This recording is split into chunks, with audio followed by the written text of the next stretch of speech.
GDS दुसरी गुणवत्ता यादी, तुमचा नंबर लागणार का?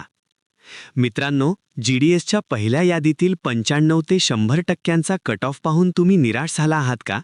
तर थांबा, पहिली यादी अंतिम नसते. आजच्या व्हिडिओमध्ये आपण सविस्तर समजून घेणार आहोत की सप्लिमेंटरी लिस्ट म्हणजेच दुसऱ्या गुणवत्ता यादीत तुमचा नंबर कसा लागू शकतो आणि ही सुवर्णसंधी तुमच्यासाठी कशी दारे उघडणार आहे. व्हिडिओ शेवटपर्यंत नक्की पहा. तुम्हाला पहिल्या यादीत 95%, 99% किंवा थेट 100% गुण असलेले विद्यार्थी दिसत असतील.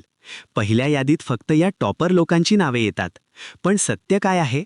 हे सर्व लोक खरंच नोकरी स्वीकारतात का? याचं स्पष्ट उत्तर आहे नाही. गेम अजून संपलेला नाहीये. कारण हजारो उमेदवार पहिल्या यादीतून बाहेर पडणार आहेत. अनेक उमेदवार डॉक्युमेंट व्हेरिफिकेशन म्हणजेच DVमध्ये फेल होतात आणि त्यांच्या याच रिकाम्या जागांवर तुम्हाला दुसरी संधी म्हणजेच लिस्ट 2 वॅकन्सीज मिळते. आता तुम्ही म्हणाल जागा रिकाम्या का होतात? ऑफिशियल नियम क्रमांक 9 नुसार याची 4 मुख्य कारणे आहेत. पहिले कारण म्हणजे 15 दिवसांची DV मुदत. शॉर्टलिस्ट झालेल्या उमेदवारांना 15 दिवसांच्या आत मूळ कागदपत्रांसह रिपोर्ट करणे बंधनकारक असते. जर ते वेळेत आले नाहीत तर सिस्टीम त्यांना नॉन टर्न्ड अप ठरवते आणि त्यांची उमेदवारी कायमची रद्द होते. दुसरे आणि सर्वात मोठे कारण म्हणजे खोटे गुण आणि डिजिलॉकर ट्रॅप. काहींनी फॉर्म भरताना 95% जास्त खोटे गुण टाकून पहिला नंबर तर मिळवला, पण आता सिस्टीम API सेतू आणि डिजिलॉकरद्वारे थेट बोर्डाकडून हे गुण तपासते. खोटे गुण आढळल्यास जागेवरच उमेदवार रिजेक्टेड. तिसरे कारण आहे 30 दिवसांचे जॉईनिंग आव्हान.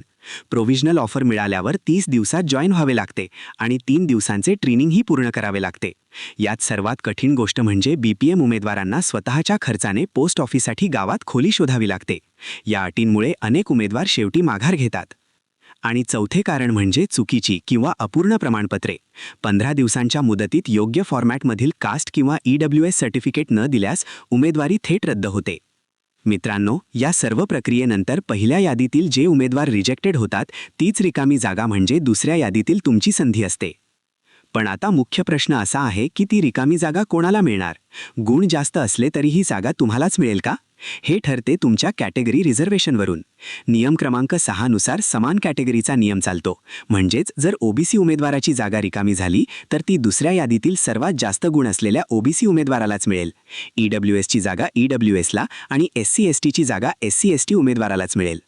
आणि जर UR म्हणजेच अनरिझर्व्ड खुल्या प्रवर्गातील जागा रिकामी झाली तर ती जागा मेरिटनुसार कोणालाही मिळू शकते. मग तो ओपन, OBC, SC, ST किंवा EWS मधील असो. येथे फक्त तुमचे गुण महत्त्वाचे असतात. दुसरी यादी लवकरच येत आहे. त्यापूर्वी 3 गोष्टी तयार ठेवा. 1. तुमचे जात प्रमाणपत्र केंद्र सरकारच्या फॉर्मॅटमध्ये तयार ठेवा. 2. तुमचे 10वीचे मार्कशीट डिजिलॉकरवर अपडेटेड आहे का ते तपासा. 3. तुमचा मोबाईल आणि ईमेल चालू ठेवा, कारण डॉक्युमेंट व्हेरिफिकेशनचा SMS कधीही येऊ शकतो. एक अतिशय महत्त्वाची सूचना: पैसे द्या, पोस्टात नोकरी लावतो असे सांगणारे फेक कॉल्स तुम्हाला येऊ शकतात. लक्षात ठेवा, टपाल विभाग कधीही उमेदवारांना पैशांसाठी फोन करत नाही. त्यांचा सर्व संवाद फक्त अधिकृत ईमेल आणि SMSद्वारे होतो. फसवणुकीपासून सावध राहा. म्हणून मित्रांनो, आशा सोडू नका. तुमचे गुण चांगले असतील आणि कागदपत्रे बरोबर असतील तर तुमची संधी नक्की येऊ शकते. GDSच्या सर्व अधिकृत अपडेट्स आणि माहितीसाठी आपल्या चॅनेलला आत्ताच सबस्क्राईब करा आणि हा व्हिडिओ तुमच्या मित्रांसोबत नक्की शेअर करा. धन्यवाद.